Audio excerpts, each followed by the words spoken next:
How you doing there? Welcome back to Babylon Talmud. Today we're studying Daf Mem Zayin, Daf 47 of Masechet Nedarim, friends. Okay, so today we, at the very beginning, we talk about, again, the concept of, what's the concept again?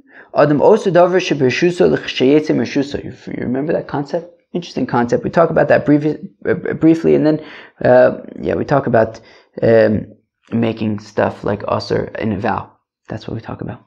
Okay, let's get started on the very top of Daf Mem Zayin Amud Aleph. Ha'omer la'chaver v'chulei. So if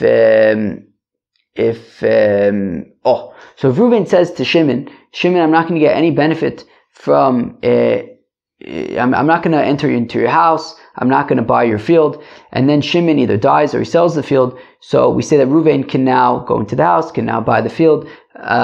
Now if he says this field or this house, so then even if Shimon sells it or dies, he would still be unable to enter the house or buy the field. So now, Avimi asked the kasha, konim levayis ze sha'ata nichnos.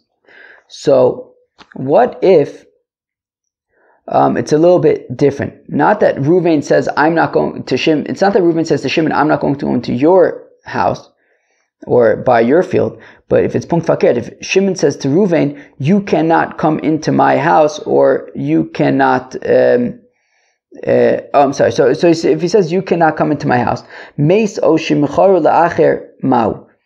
If Shimon then dies or sells it to somebody else, can Reuven now go in? Do we say, Adam osu davar shebershuso l'chsheyetze mershuso? Olo? Do we say that a fellow, Shimon, could make something usher on somebody else, Reuven, even when it's no longer in his possession, either because he died or he sold it? So Rava Toshma, Rava says, come, listen to our Mishnah. Ha'omer, oh wait, 1 second. Is this in our Mishnah? No, it's not in our Mishnah. But we saw this the other day. Tashma, come here. Omer livno. A fellow says to his son, Konim sheyata nene li. You can't get any benefit from me or my stuff. Umeis, and then the father dies. Yiroshenu, the son can inherit him. Mechayvuv moso. But if he says, not only does this apply during my life, but even after death, umeis, and then the father dies, lo yiroshenu, the son cannot benefit from the inheritance. Shmamina,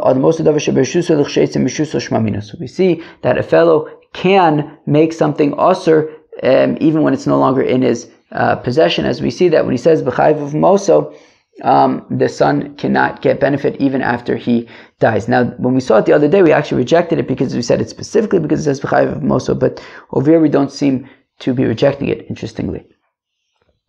Tanan, awesome. We learn over there. I think later on in the Masechta.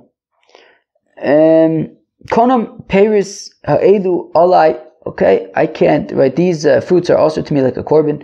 Konam hein alpi. They are also onto my mouth. Konam hein lifi. They are also to my mouth.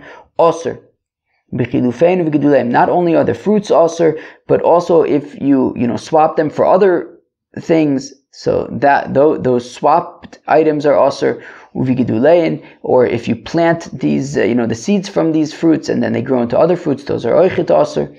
But Ram Bacham asked the kasha, Omer konem peros elu al ploni mau b'chilufein. So if Reuven says to Shimon that these fruits, my fruits, are also to Shimon, right? So unlike the first case where he says that these fruits are also to me, here he's saying that my fruits are also to Shimon. So ma'u b'chilufein. What's with if those fruits, right? So Reuven saying that these fruits, my fruits, are also on Shimon. If then those fruits get swapped for something else, are those things also to Shimon as well? Do we say gabe delay? Do we say that when it comes to he himself, when he makes the fruits also upon himself? Since a fellow can make his friend's fruits forbidden to himself, so a fellow can also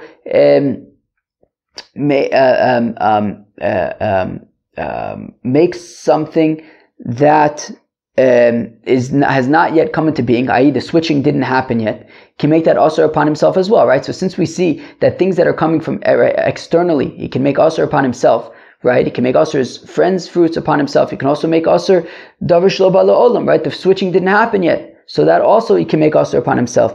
Gabi chavero, but by his friend, hol ve'ein adam oser peris chavero al chavero. A fellow cannot make his fellow's friend fruits asr upon his fellow. Meaning, Reuven can't make Shimon's fruits asr to Shimon. He can make his own fruits asr to Shimon, but he can't make things from outside of him. He can't make Shimon's fruits asr to Shimon.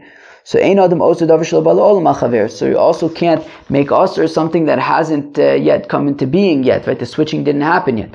Or dilma, or perhaps mishum de chilufin kigidulin dami.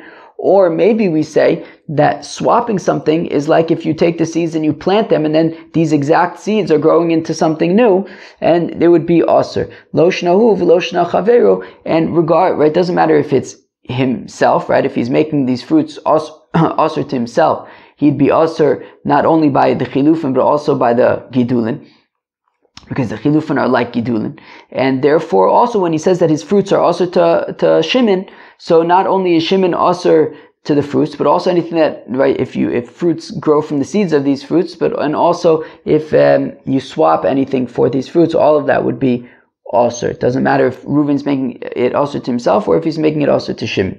Omer Avacha bar Manyomi says, Avacha bar Manyomi tashma. Omer leishto, a fellow says to his wife, Konim she'ani nene lich.